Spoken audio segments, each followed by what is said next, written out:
This is the plaintiff, Sharday Scott. She says she rented an apartment from the defendant and the guy was as unprofessional as they come. She ended up moving out and lo and behold, she can't get her security back from the louse. She's had it up to you-know-where with his unscrupulous ways and is suing him for the $1,103.88 she is rightfully owed.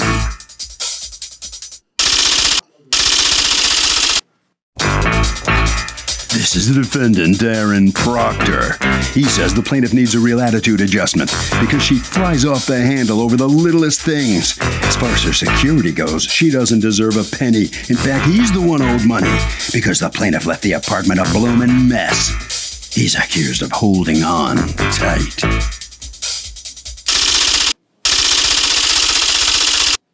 The defendant's father countersued for $1,036.69 for cleaning costs. All parties, please raise your right hands.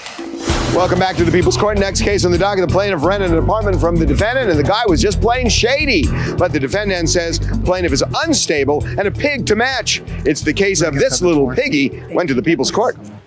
Sharday Scott? Yes. You are suing Darren Proctor? Yeah. For $1,103.88 that you say your former landlord owes you and won't pay you. Tell me. He owes me a $750 security deposit. He didn't give it back to me after I moved out of the house. I was living there for 2 months for the month of... You only lived there 2 months? Yep. Okay. We had to dissolve the lease because he refused to... He didn't want me to use the driveway. He didn't want me and the other tenant to come to an agreement to use the driveway. So when I told him I didn't understand why, we couldn't come to the agreement, he told me that I could move and that following Monday that he would give me my security deposit back. But then he called, trying to basically sugarcoat, and we ended up getting into a dispute because he was very unprofessional. So all it boiled down to was the fact that he kept my $750 security deposit after the lease was dissolved. All right, so you don't like living there and he doesn't like you living there. And you say that it's because of a parking space? Like the driveway situation. I actually didn't have a problem staying in the house. I just didn't understand why when I asked him about the driveway agreement with the other tenant, because it was a side-by-side, the first thing he said to me was that I could move. We didn't really get into the discussion. The first thing he said to me, as soon as I told him I didn't kind of understand that we couldn't have an agreement, he said that I could move. What was the problem with the parking space? What it was is I let her move at 40 Orlando Street. I own a side-by-side.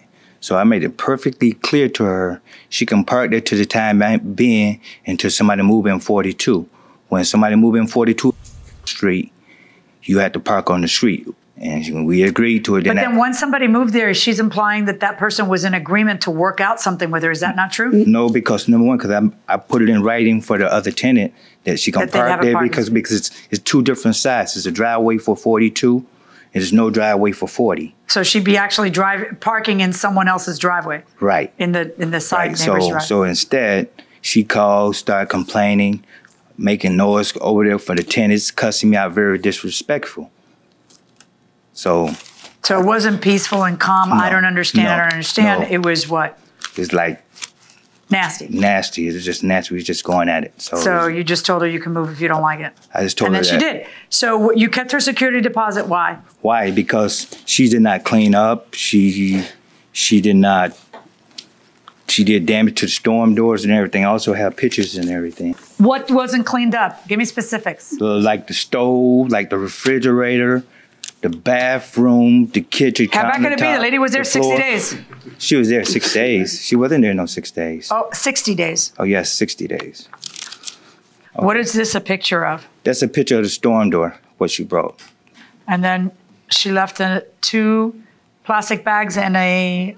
yes. A laundry? Yep, I had to clean up down there. Okay. What's this a picture of? That's a picture outside where she left jugs on the outside. Yeah. Okay, but how is this amounting to $750? Oh, no, I better see some more stuff here. Oh, no, I got the rest of the stuff right here. Well, who are you holding it for? Okay, this is a picture of a barbecue? No, that's the garbage she left. What condition did you get the place in? I have pictures as well. Onions. She left onions in the cupboard. Those must have escaped you. They started to grow spores right into the wood. And I also have this. Not that I would know. And I also had to change the locks and stuff. I changed the locks because she never gave me the keys back and none of that stuff. She never gave you the keys? Did you guys do a walkthrough when she left? He was supposed to, I have the paper in here saying that he was supposed to do an inspection. Right. We were there the day of the inspection on time and everything. Who's we? Me and my dad. Okay. Anytime I dealt with him, I had my dad with me because I didn't trust him dealing with him by myself, because anytime we got into a discussion, he would never let me talk. So as far as him saying that I was always disrespectful and cursing, I never got a word out. So I don't see how was I ever disrespectful or cursing at him or anything. If anything, I was the one who always felt threatened, and I have a statement in here that proves that. Okay. Also, I have pictures as well. What do you mean you have a statement in there to prove that? My sister was there at a time, well, the day that all of this occurred, when we decided that we just were going to dissolve the lease and go out down to Section 8 the next day. My sister was there, a witness to how very unprofessional he was. Who's more abusive, landlords or tenants? The landlord, because the landlord always tried to screw the tenants. Is that so? Yeah. You all agree with that? No. Tenants. Tenants take advantage of the landlord. They think they should pay for everything. It's their fault. They're the ones living there making the damage. I'm going way in the back. Landlords or tenants, more abusive? I would say landlords as well. Why? I don't own my own house, but Mom. Hey, Mom, we're out of time. Going inside the courtroom. I need specifics. I need to understand what you are.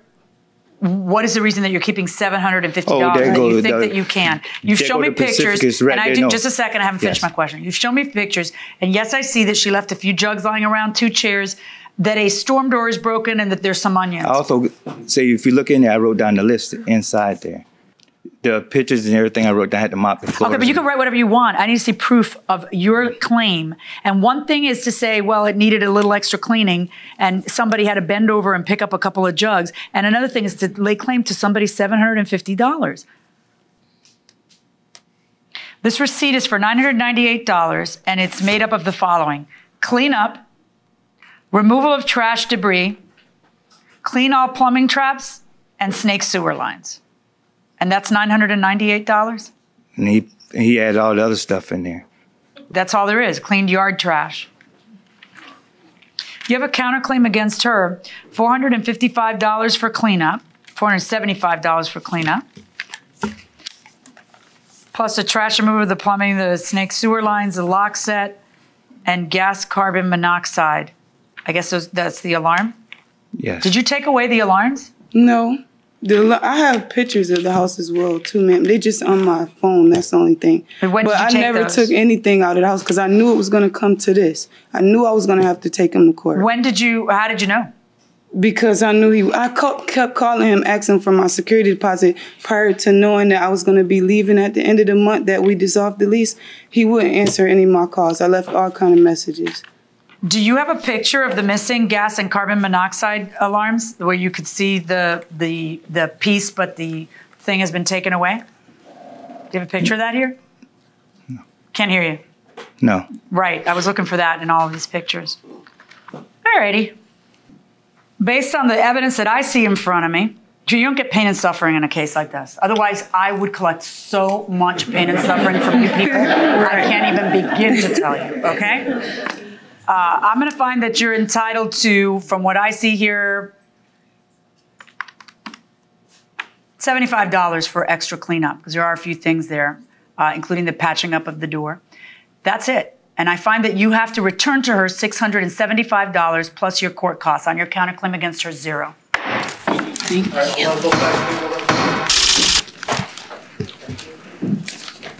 And so the security deposit right over here, sir, if you don't mind, right over this way, right over this way, right to me. All right. Where were you going there? I'm going back. All right, hold on a second now. Just tell me what you're feeling about the outcome on the case here first. It was wrong. Yeah, why? Why? Because all the stuff she did. All the stuff she did? Yes. Damage to the place, cleaning up and everything. Mm-hmm. So I'm going to get $75 back. So it don't make no difference. I ain't lose. Lose. All right, I head right down this way. We'll go back. Yeah. Really? What's this about here? Dealing with him? He owed me he owed me my security deposit. It was rightfully mine, and I feel like justice was served. What kind of a landlord would you say he is? Very unprofessional and incompetent. Yes. How so? because he complained about, things that weren't even, really a necessity, like garbage, and me calling at 9 in the morning about things that need to be fixed. Like, that's very incompetent, because I should be able to call anytime, being that he's my landlord. Well, especially 9 a.m. open for business, 9 a.m. Right. Sounds like business hours. Right. Harvey? Okay, real quick, landlords have a duty to itemize what they're deducting in the security deposit, and if they don't do it within a certain period of time, they are subject to pretty severe penalties.